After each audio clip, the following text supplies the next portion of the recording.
Les spéciales de l'info, c'est maintenant. Le coach sportif expert en nutrition, Adrien Poujouli, nous explique comment bien préparer, effectuer et récupérer une séance de sport. L'alimentation autour du sport va être très importante. Avant, si on n'a pas eu un repas assez tôt avant l'entraînement, on peut manger un petit peu de glucides, donc c'est-à-dire apporter de l'énergie.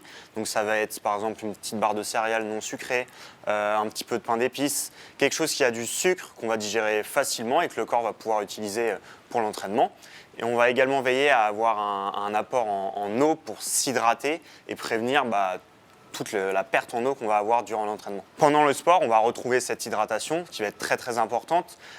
Il ne va pas falloir attendre d'avoir soif. Si on attend d'avoir soif, c'est qu'on est déjà déshydraté. Le signal que le corps nous envoie est retardé.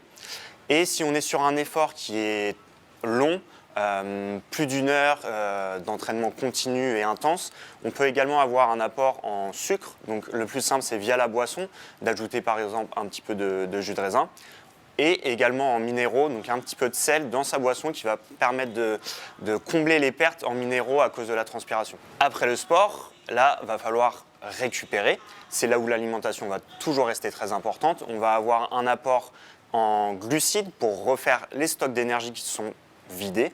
Donc on peut retrouver le même type de petites barres de céréales non sucrées, du pain d'épices, des céréales non sucrées aussi, pour digérer facilement et récupérer rapidement. On va également avoir des protéines qu'on va retrouver dans du fromage blanc ou un yaourt, donc qui vont être des protéines qui vont agir rapidement aussi, et des fruits. À cause de l'effort, on a le pH sanguin qui va être déréglé. Donc les fruits vont permettre, via leurs vitamines et leurs minéraux, de réguler ce pH sanguin. Si on finit son entraînement proche d'une heure de dîner ou de manger le midi, on va faire un repas classique. Dans l'assiette, on va retrouver des glucides, donc des pâtes, des pommes de terre ou du riz, sa portion de protéines, dans l'idéal des protéines maigres, c'est-à-dire de la dinde ou du poulet ou du poisson, et également ses légumes pour venir compléter l'assiette. Et en fait, ça va tout simplement ressembler à un repas classique qu'on pourrait faire même si on n'avait pas fait de sport. Les spéciales de l'info, ça revient très vite. Bonne journée sur Sensation.